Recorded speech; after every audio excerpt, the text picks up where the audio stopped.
Hello friends, नमस्कार, सत श्री अकाल, आदाब। मैं आपका दोस्त, आपका एजुकेटर, आपका होस्ट, आप सभी का बहुत बहुत स्वागत करता हूं आपके अपने चैनल पर, जहां पर आपको मिलती हैं सभी महत्वपूर्ण जानकारियां जो आपके एग्जाम के लिए बहुत महत्वपूर्ण हैं। तो यदि आपने अभी तक इस चैनल को सब्सक्राइब नहीं किया है तो सब्सक्राइब करिएगा, बेल आइकॉन को प्रेस करिएगा और बने रहिएगा मेरे साथ क्लास के एंड तक। और ऐसे ही शॉर्ट इन्फॉर्मेशन मैं आपको लेकर आता रहूंगा। तो जैसा कि आप देख पा रहे हैं कि टॉपिक है हमारा रेवोल्यूशंस इन इंडिया, यानी कि भारत में क्रांतियां। ये कौन सी क्रांतियां हैं? क्या इतिहास से संबंधित है? नहीं, ये इतिहास संबंधित नहीं है। तो जानने के लिए बस मेरे साथ बने रहिए। तो रेवोल्यूशंस इन इंडिया, भारत में जब क्रांतियों की बात करते हैं तो यहाँ पर सबसे इंपॉर्टेंट एक क्रांति का नाम आता है ग्रीन रेवोल्यूशन, यानी कि हरित क्रांति। जैसा कि आप यहाँ पर देख पा रहे हैं, ये गेहूं की बालियां हैं और उनके साथ ये खड़े हुए हैं नॉर्मन बोरलॉन्ग। कौन खड़े हुए हैं? नॉर्मन बोरलॉन्ग खड़े हुए हैं। ठीक है, तो जो नॉर्मन बोरलॉन्ग है, इनको कहा जाता है हरित क्रांति के जनक। क्या कहा जाता है? हरित क्रांति के जनक कहा जाता है। Norman Borlaug, father of the green revolution, father of green revolution यानी कि हरित क्रांति के जनक। लेकिन जब बात आती है भारत की, जब बात आती है किसकी? भारत की आती है, तो ये डॉक्टर एम.एस. स्वामीनाथन का नाम आता है भारत में हरित क्रांति के जनक के रूप में। तो भारत में हरित क्रांति के जनक के रूप में किन्हें जाना जाता है? Doctor MS. स्वामीनाथन को। पहचान लीजिए इनको, एक नंबर ये आपको दिलाकर जाएंगे। Doctor MS. Swaminathan, father of the green revolution in India, यानी कि डॉक्टर एम.एस. स्वामीनाथन भारत में हरित क्रांति के जनक कहे जाते हैं। यहां पर एक वर्ड आता है एवरग्रीन। एवरग्रीन की हिंदी होती है सदाबहार। एवरग्रीन की हिंदी होती है सदाबहार। ग्रीन रेवोल्यूशन अलग है और एवरग्रीन रेवोल्यूशन अलग है। यदि हमसे पूछा जाता है ग्रीन रेवोल्यूशन यानी कि हरित क्रांति, तो हम कहते हैं कि फूड ग्रेन से संबंधित है। फूड ग्रेन्स यानी कि खाद्यान्नों से संबंधित है। लेकिन यदि हमसे एवरग्रीन पूछा जाता है तो हमारा आंसर होता है ओवरऑल एग्रीकल्चर प्रोडक्ट से, यानी कि सभी कृषि उत्पादों से संबंधित होता है। उसमें आपके फ्रूट्स भी आएंगे, उसमें आपकी वेजिटेबल्स भी आएंगी, उसमें आपके कॉमर्शियल क्रॉप्स भी आएंगी, उसमें आपके फूड ग्रेन्स वाली क्रॉप्स भी आएंगी, यानी कि सीरियल्स क्रॉप्स भी आती हैं, सब कुछ आता है।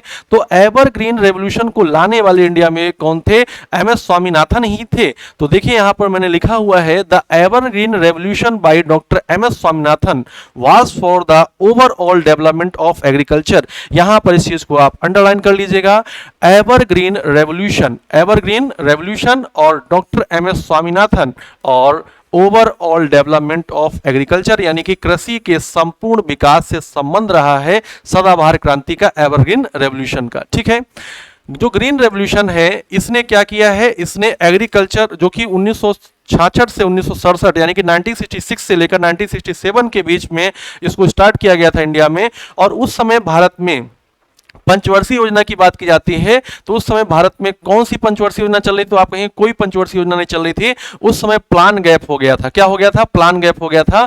और 1961 से लेकर 1966 तक जो कि तीसरी पंचवर्षीय योजना चली थी, ये काफी ज्यादा क्या रही? काफी ज्यादा विफल रही अपने लक्ष्यों को प्राप्त करने में, अपने गोल्स को प्राप्त करने में। तो फिर रोक दिया गया 3 साल के लिए और प्लान गैप हो गया था 1966 से लेकर 1969 तक। तो उसमें आई ग्रीन रेवोल्यूशन, यानी कि हरित क्रांति आई। और हरित क्रांति ने एग्रीकल्चर प्रोडक्शन में 3 टाइम्स, यानी कि 3 टाइम्स मतलब 3 फोल्ड, 3 गुना वृद्धि ला दी 50 सालों में। मात्र 50 सालों में भारत में जो कृषि उत्पाद थे, या हम कह सकते हैं कृषि में जो उत्पादन था, वो 3 गुना बढ़ गया। किसके द्वारा? ग्रीन रेवोल्यूशन के द्वारा। लेकिन इसने कहीं ना कहीं पर हमारे इन्वायरमेंट को, यानी कि हमारे पर्यावरण को भी क्या किया है? नुकसान पहुंचाया, यानी कि पर्यावरण में भी कमी आई है। तो हरित क्रांति ने जिस एक तरफ क्या किया है? एक तरफ हमारी कृषि उत्पादों में हमको आत्मनिर्भर बनाया है, लेकिन दूसरी तरफ हमारे इन्वायरमेंट को भी कहीं ना कहीं क्षति हुई है। तो हम लोगों को क्या करना है? ओवरऑल चीजों को देखते हुए चलना है। Doctor MS. स्वामीनाथन द्वारा सदाबहार क्रांति कृषि के समग्र विकास के लिए थी। हरित क्रांति के माध्यम से पिछले 50 वर्षों में कृषि उत्पादन में 3 गुना वृद्धि हुई है, लेकिन इससे पर्यावरण क्षरण भी होता है। ध्यान दीजिएगा, एम.एस. स्वामीनाथन द्वारा सदाबहार क्रांति यानी कि एवरग्रीन रेवोल्यूशन कृषि के समग्र विकास से संबंधित है। यहां पर ध्यान दीजिएगा, कृषि के समग्र विकास से संबंधित है। ओके, नेक्स्ट देखिएगा। अब यहां पर आपको दिख रहे हैं ये महाशय महोदय, कौन है ये है डॉक्टर वर्गीस कुरियन। कौन है? डॉक्टर वर्गीस कुरियन है, और जिन्हें कहा जाता है भारत का मिल्कमैन। क्या कहा जाता है? Milkman of India. इन्हीं के नेतृत्व में भारत में दूध के उत्पादन में बहुत ही ज्यादा वृद्धि हुई। दूध के उत्पादन के लिए जो क्रांति बोली जाती है उसका नाम है व्हाइट रेवोल्यूशन। क्या नाम है?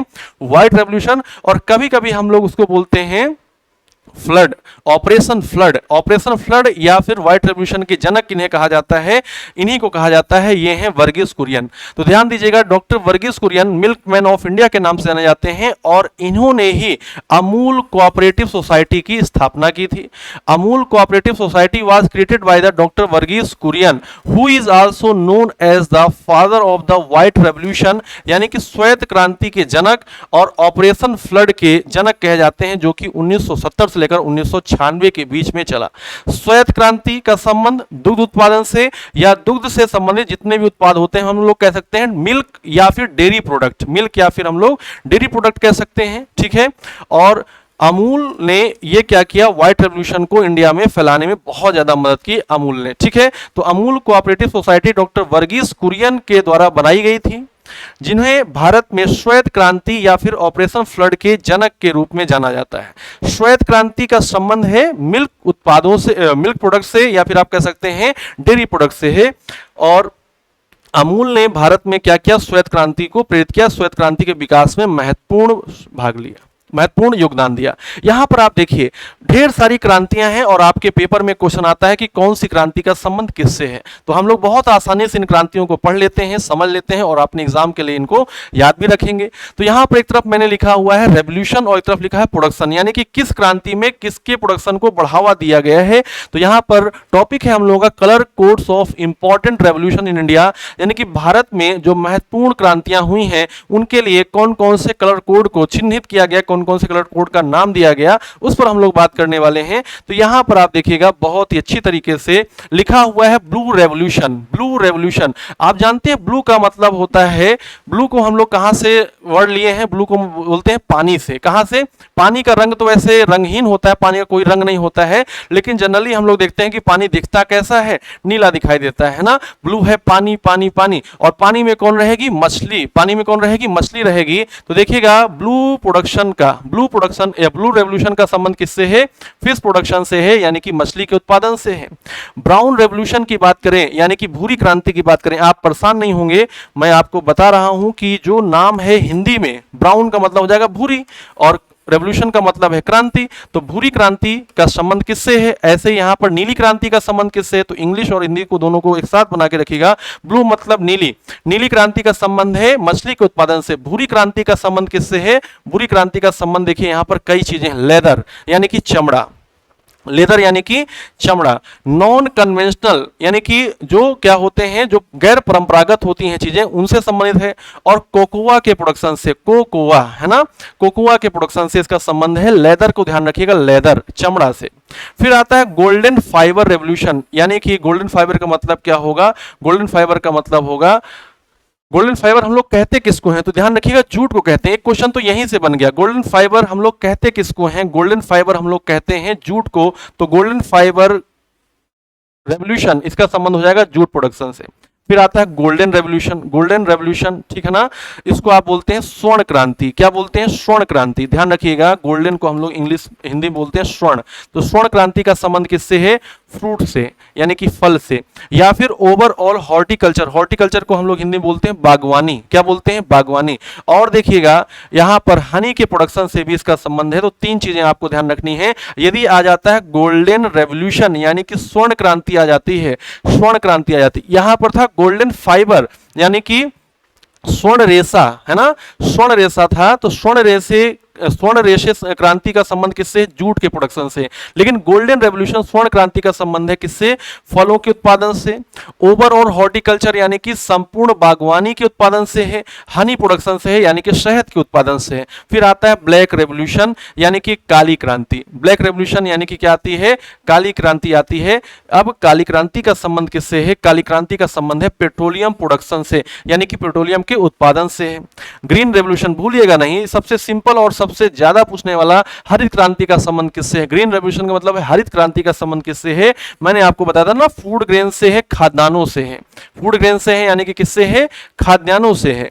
फिर आता है green gold revolution. Green gold हम लोग क्या किसको कहेंगे? ग्रीन गोल्ड हम लोग कहते हैं बंबू को। बंबू बोले तो क्या?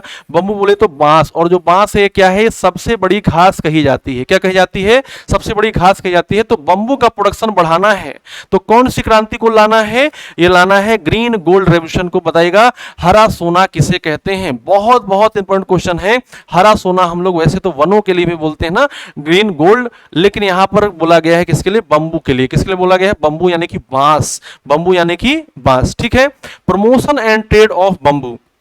इसके बाद आता है grey. Grey revolution. Grey revolution का संबंध है किससे? फर्टिलाइजर से। किससे है? फर्टिलाइजर से है। और पिंक रेवोल्यूशन का संबंध यानी कि गुलाबी क्रांति का संबंध किससे है? ओनियन की प्रोडक्शन से। बेटा भूलिएगा नहीं, ओनियन के प्रोडक्शन से। और एक होती है झींगा मछली, प्राण, है ना?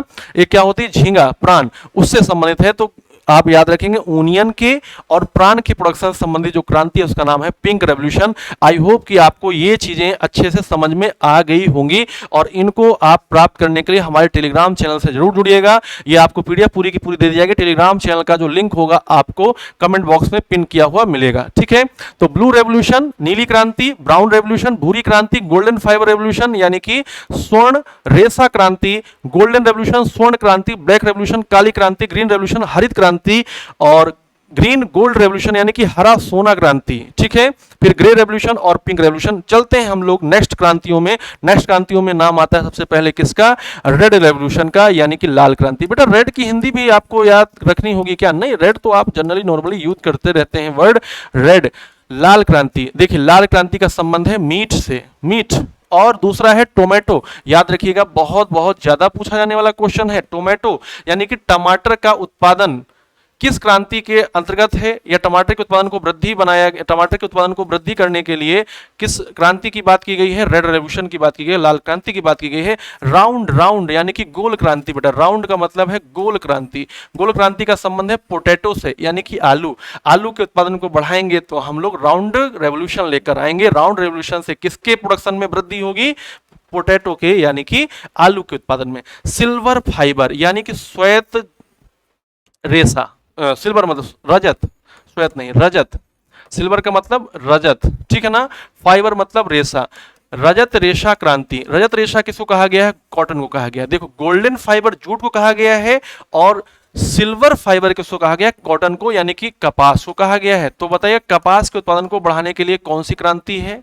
कपास के उत्पादन का संबंध, कपास के उत्पादन को बढ़ाने के लिए संबंधित क्रांति कौन सी है? Silver fibre revolution. और सिल्वर अकेले भी याद रखिएगा, सिल्वर का मतलब है रजत क्रांति, और रजत क्रांति का संबंध है एग से, यानी कि अंडे के उत्पादन से, या फिर आप कह सकते हैं पोल्ट्री प्रोडक्शन से। पोल्ट्री प्रोडक्शन का मतलब होता है जहां पर हम लोग मुर्गियों का पालन करते हैं और फिर वहां से अंडे भी आते हैं और मुर्गियां भी आती हैं, है ना। तो एग और पोल्ट्री प्रोडक्शन का संबंध है किससे? सिल्वर रेवोल्यूशन से, यानी कि आप इसको बोलते हैं रजत क्रांति। क्या बोलते हैं?